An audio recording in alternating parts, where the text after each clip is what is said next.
What's going on? Bulldozer Man here, bringing you another Ghost of Tsushima video. Today we're going to be talking about Raid Chapter 3.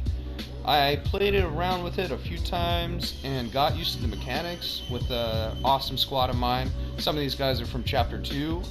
Sepper, it's really awesome, one of the coolest guys I've ever met playing Ghost, so good on him. Really had a lot of fun. This run was our second or third perfect run, meaning that we got through with corruption under 5. And with a 4-man team, it's relatively easy.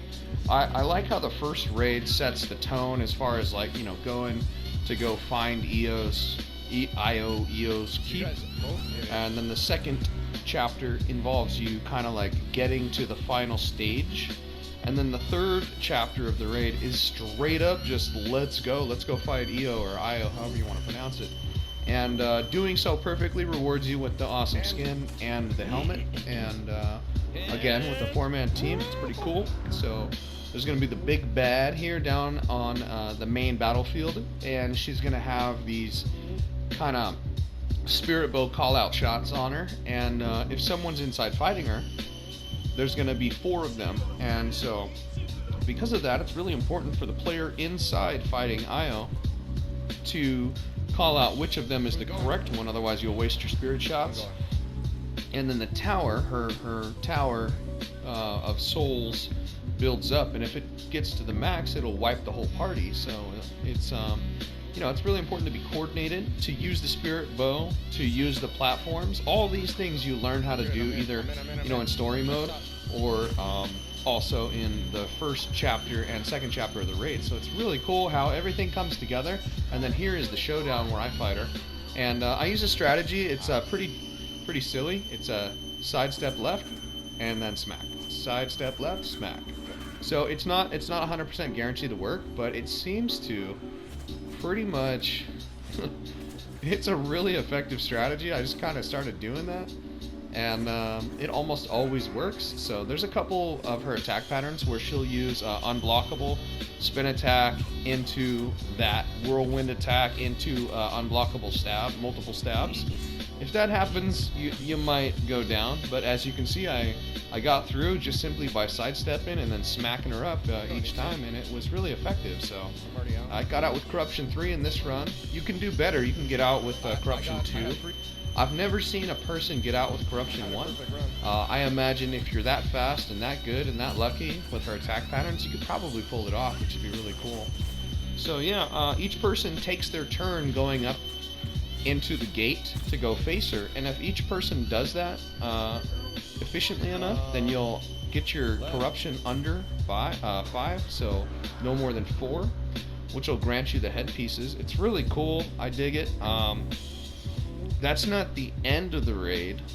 That part will be coming shortly, I'm sure, because this run took us about, I think, 8 minutes to complete. So it's short, sweet, fun, and intense. And if you don't do it right, you're going to do it a bunch of times until you do. So it teaches each player to play their part and to basically, you know, be on point as a squad. I know I've seen a couple people do it with 2 people.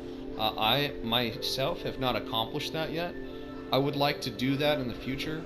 There's a few people, Sever, Architect, and a few other people that I've played with where I would love to take that challenge and do the 2-man Iyo raid. I think it would be just a testament of, you know, being really coordinated and just efficient, and it seems like fun.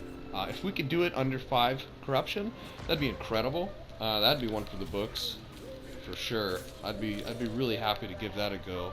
So yeah, this was such a sweet ending to the chapters. Like, the first one builds, the second one's really intense and coordination's involved, and then this is just such a fun way to end it. I really want to thank Sucker Punch for putting this together. I know they're in the works with DLC. Second round of DLC is going to be story based. I know a little bit about it. I'm not going to spoil anything for anyone because that just wouldn't be nice. But I'm looking forward to seeing how the story arc continues with Jin in that way, and hopefully they'll throw in some extra stuff for Legends. I mean, how cool would it be after defeating Iyo if you could have her as like a blood mage, you know, have her as like a kind of like a she'll sacrifice health to buff the team or buff her own damage potential, or you know, siphon health from enemies around her, and then you know, use that as a boosting attack. I think her character after defeating her would be such an awesome thing to have. And of course, I want to see the monk with the polearm, and Io's sword, that two-handed katana, that big old, it's like a Nodachi. It just looks so cool. I would love to get my hands on different types of weapons. I don't know if they have that planned for the game, but that would be a great way to keep people drawn into Legends mode, because Legends mode really is a thing of its own. And you know what, I get a lot of enjoyment from this because I spent a lot of time playing Mass Effect 3, and the multiplayer was so good, but at the same time so scummy, because they had, you know, they had like loot boxes and all these things in there, so people could just like kind of pay to win. And you know, it was all PvE, but at the same time it was you know, it's kind of scummy to see someone in there just with like all like the maxed out stuff in the first couple weeks because they just paid for it. So Ghost has been really good about you pretty much earn your keep. You know, you put in your time and you grind, and then you get stuff. I would love to see them continue that forward. You know, they've already done good by what they've put out so far, and I love it. But yeah, those are just my thoughts on kind of the way they could continue to keep us engaged and wanting to play. Because once we beat the raid, once we get all the stuff, it's, you know, we're gonna either wander back to single player and kind of chill out, or switch games again. So yeah, Sucker Punch, really love for you guys to continue impressing us with this content. I'm really enjoying this raid. I'll let you guys watch this final scene. I love this. Oh, it's not over.